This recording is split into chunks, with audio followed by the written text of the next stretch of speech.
আসসালামু আলাইকুম। নতুন একটা ব্লগ ভিডিওতে সবাইকে স্বাগতম। আশা করি সবাই ভালো আছেন, আমিও ভালো আছি আলহামদুলিল্লাহ। দেশ ও দেশের বাইরে যে যেখান থেকে আমার এই ভিডিওটা দেখতে শুরু করেছেন সবাই একটা লাইক দিয়ে পুরো ভিডিওটা জুড়ে আমার সাথে থাকবেন এই অনুরোধ করে আজকের ভিডিওটা শুরু করছি।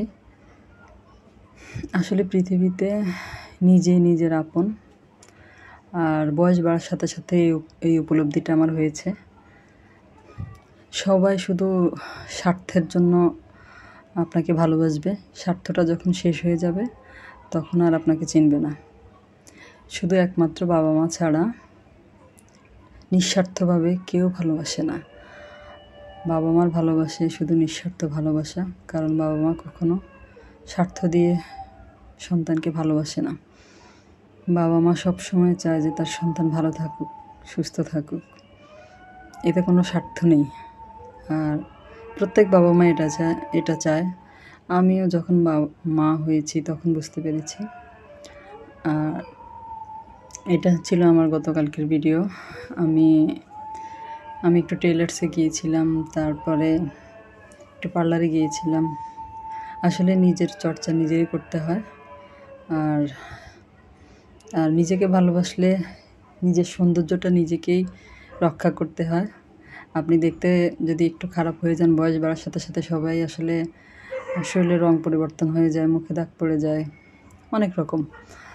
কিন্তু আপনাকে দেখতে ভালো না লাগলে কিন্তু অনেকে বলবে যে তোমার এটা ভালো লাগছে না, ওটা ভালো লাগছে না। কিন্তু যখন সুন্দর লাগবে তখন কিন্তু সেই আবার বলবে যে তোমাকে ভালো লাগছে। তাই নিজের পরিচর্যা নিজেই করতে হবে, আমার কাছে যেটা মনে হয়। এরপরে আমি পার্লার থেকে একটু মুদি দোকানে গিয়েছিলাম। মুদি দোকান থেকে আবার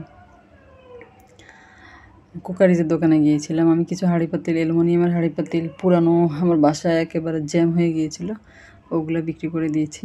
ওগুলো নিয়ে গিয়েছিলাম এই যে কুকারিজের দোকানে।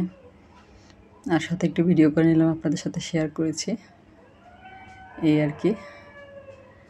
আমি তেমন কিছু কেনাকাটা করিনি, বিশেষ করে গিয়েছি টেলার্সে যাওয়ার জন্য বের হয়েছিলাম, আর একটু পার্লারে গিয়েছিলাম, আর গেলাম এই যে কুকারিজের দোকানে।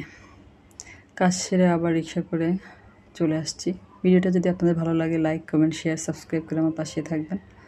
আর ভিডিওটা কেমন লেগেছে আপনাদের কাছে কমেন্ট করে জানাবেন। আবার রিক্সা করে চলে আসছি, আবার টেলার্সে আসলাম একটু। এই যে সবাই অনেক বেশি ভালো থাকবেন। আজ এই পর্যন্তই, আল্লাহ হাফেজ।